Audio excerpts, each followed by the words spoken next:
Hello and welcome to The Top Story, a podcast with the headlines of the day from our correspondents around the world. I'm Siju. Coming up in this edition, the British and US leaders held their first face-to-face meeting at the White House. The European Union has vowed to fight Washington's 25% tariff hike. And US and Russian officials have met for talks aimed at restoring diplomatic operations, including staffing and visa issues. First, in North America, British Prime Minister Keir Starmer has tried to seek security guarantees for Ukraine during his visit to the United States. He also reiterated the need to boost Europe's own defences. I've been really clear today and previously that I think that European countries, including the United Kingdom, need to step up in our own defence and security. US President Donald Trump declined to commit more military support to Ukraine, saying that the minerals deal with Kyiv is to guarantee Ukraine needs.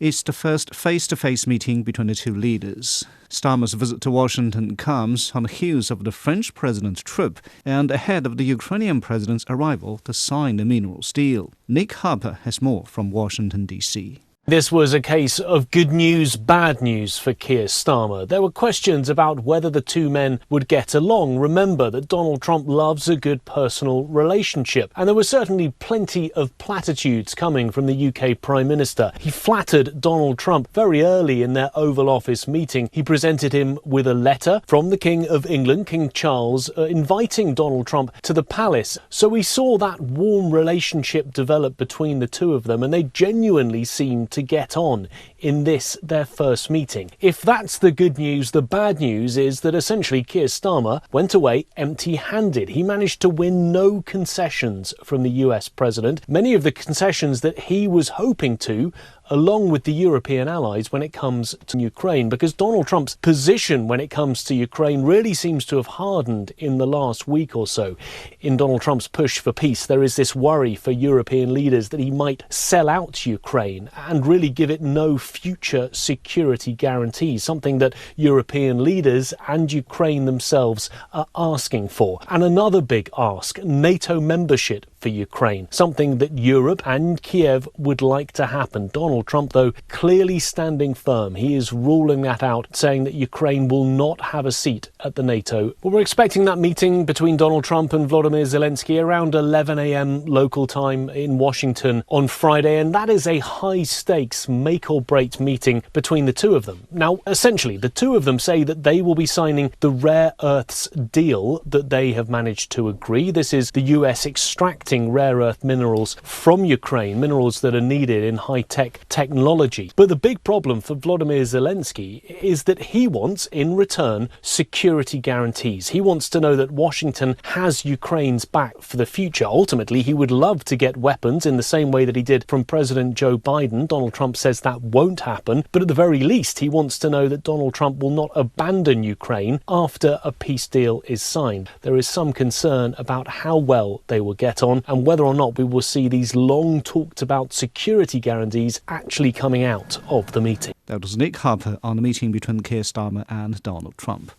Meanwhile, President Trump says his proposed 25% tariffs on Mexican and Canadian goods will take effect on March the 4th. Trump has accused Canada and Mexico of not doing enough to stop the flow of illegal drugs and migrants into the US. However, Canadian Prime Minister Justin Trudeau says his country has invested more than $1 billion Canadian dollars to improve border security. Dan Williams reports from Toronto. There's a slight sense of déjà vu for Canadians this week, and another US tariff deadline on all Canadian goods fast approaching, and the potential for devastating impacts on the Canadian economy. The threat level was raised a further notch after the US President Donald Trump posted on social media that the proposed US tariffs on goods from Canada and Mexico will proceed as scheduled on March 4th. Trump has threatened a 25% tariff on all Canadian goods other than oil, which will have a 10% tariff. After taking office, Trump threatened tariffs on Canada, citing border security, saying that not enough was being done to stop the flow of undocumented migrants and drugs, specifically fentanyl, into the US. Canada denies the allegations, saying that less than 1% of fentanyl and illegal crossings enter the United States from Canada. In response, Canada's Prime Minister Justin Trudeau had announced a series of retaliatory tariffs on US products, with an initial 25% tariff on $30 billion worth of goods and further tariffs phased in at a later date. But the tariffs on both sides were paused in early February after the two countries pledged to negotiate their differences. Now the threat is back. In a Truth Social media post Thursday, Trump claimed that illicit drugs were still pouring into the US at, quote, very high and unacceptable levels, and therefore the tariffs will be imposed.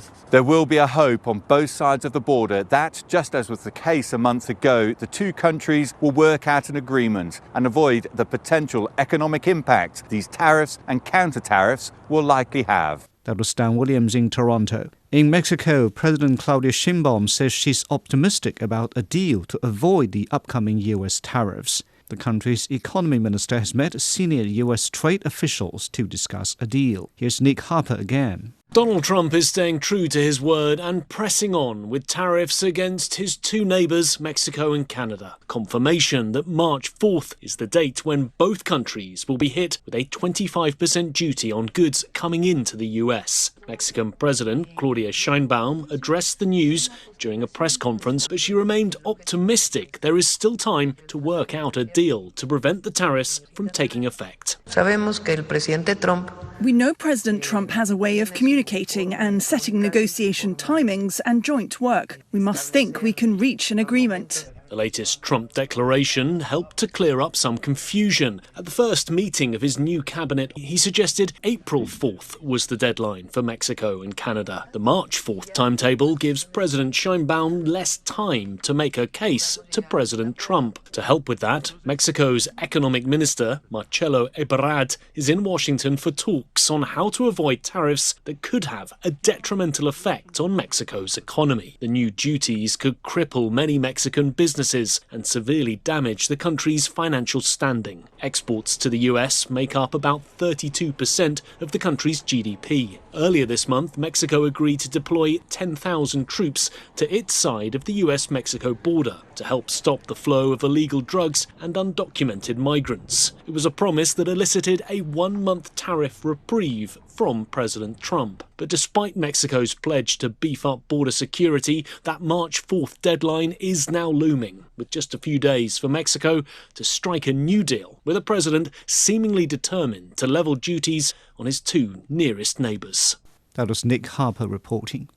Turning to Europe, the European Union has vowed to fight Washington's 25% tariff hike. The pushback comes after Trump said the EU was formed to screw the US. Poland, which holds the EU's rotating presidency, has defended the bloc as an alliance to maintain peace and create free and fair trade.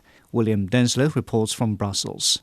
The European Union says tariffs will be a lose-lose for American and European businesses and consumers alike. The bloc says it's ready to engage with Washington, but warns that it's prepared to react immediately and firmly should President Trump make good on his tariff threat. The US and EU share the largest bilateral trade relationship in the world, representing 43% of global GDP and 30% of global trade. But President Trump says the relationship is unfair, claiming that the trade deficit stands at $300 billion. On Wednesday, he threatened to impose a 25% tariff on European goods, mirroring similar threats levelled against Canada and Mexico. The EU claims the deficit was closer to $50 billion.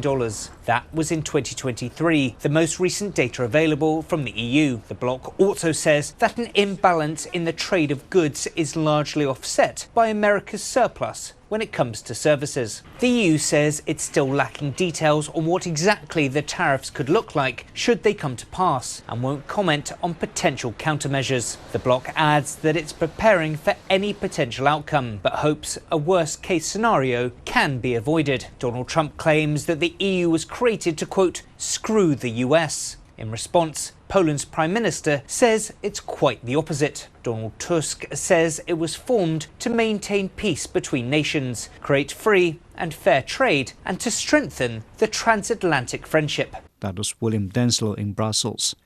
In Turkey, US and Russian officials have met for talks aimed at restoring diplomatic operations, including staffing and visa issues. The Russian Foreign Ministry says it expects more consultations. Mihail Bardavit has more from Istanbul. The high-level meeting between US and Russian officials was held at the US Consul General's residence here in Istanbul and lasted about 6 hours. Though the official agenda was focused on embassy operations such as staffing, visas, and diplomatic banking, many analysts believe that such direct engagements could eventually lead to wider peace efforts. Russian President Vladimir Putin had previously cautioned against expectations of a quick ceasefire deal in Ukraine, emphasizing that trust must first be rebuilt between Washington and Moscow. However, on Thursday, he stated that the first contacts with the U.S. administration, quote, inspire certain hopes. Meanwhile, Russia's foreign ministry spokeswoman Maria Zakharova confirmed that diplomatic talks will continue. We expect that today's meeting will be the first in a series of such expert consultations that will bring us closer to overcoming the disagreements that have arisen with the American side and strengthening confidence-building measures. After years of strained ties, the new U.S. administration under President Donald Trump has moved to reopen diplomatic channels between Washington and Moscow. While Ukraine was not discussed, the continued dialogue between U.S. and Russian officials suggests that engagement is resuming, a crucial step towards rebuilding ties. That was Mihail Bardavit reporting. Finally, in the Middle East, Israeli authorities have released more than 600 Palestinian prisoners in a new agreement with Hamas. Hamas says the release is the largest so far under the ceasefire deal, coming after the group handed over the bodies of 4 Israeli hostages. The ceasefire came into effect on January 19th and it has remained stable despite numerous setbacks. Phase 1 will end this week, with Hamas saying it is ready to start talks on the second phase, which will free the remaining hostages as long as the ceasefire commitments are honored. Rami Almagari has more from Gaza. The Gaza Strip witnesses the arrival of the Palestinian prisoners, 445 Palestinian prisoners arriving at the Gaza European Hospital in southern Gaza after their release has been delayed by the Israeli authorities since Saturday. We spent 90 days in the beginning in handcuffs, blindfolded, and spent 18 hours sitting on the ground. The Israeli media filmed some outside the cage to tell the world that the prisoners were being treated well, but our conditions were very, very bad. Since Saturday, this is a remarkable moment, especially for the families of these prisoners who have been waiting prolonged hours. These moments, this is dawn in Gaza, and they have been waiting for prolonged hours for their beloved ones to come out from the Israeli presence. This situation, or this release by the Israeli authorities, has come out of mediations by Egypt, in which 4 dead bodies of 4 Israelis were released by Hamas to the Israeli side hours before the release of these Palestinian prisoners. It seems to be the last of the first stage of the ceasefire that will end on Saturday, which Israel wants to be extended and not going into negotiations for the second phase. Until this happens, all the people here wait and see what will happen after the release of these Palestinian prisoners. That was Rami Almagari reporting from Gaza. Now, a reminder of the headlines. The British and US leaders have held their first face-to-face meeting at the White House. The European Union has vowed to fight Washington's 25% tariff hike. And US and Russian officials have met for talks aimed at restoring diplomatic operations, including staffing and visa issues. And that's it for this edition of The Top Story, a podcast that brings you world headlines every weekday. For more news in politics, business, sports and culture, you can subscribe to the Beijing Hour, a 1-hour podcast news magazine program. We welcome and appreciate all ratings and reviews. I'm Qizhi. Thank you for listening.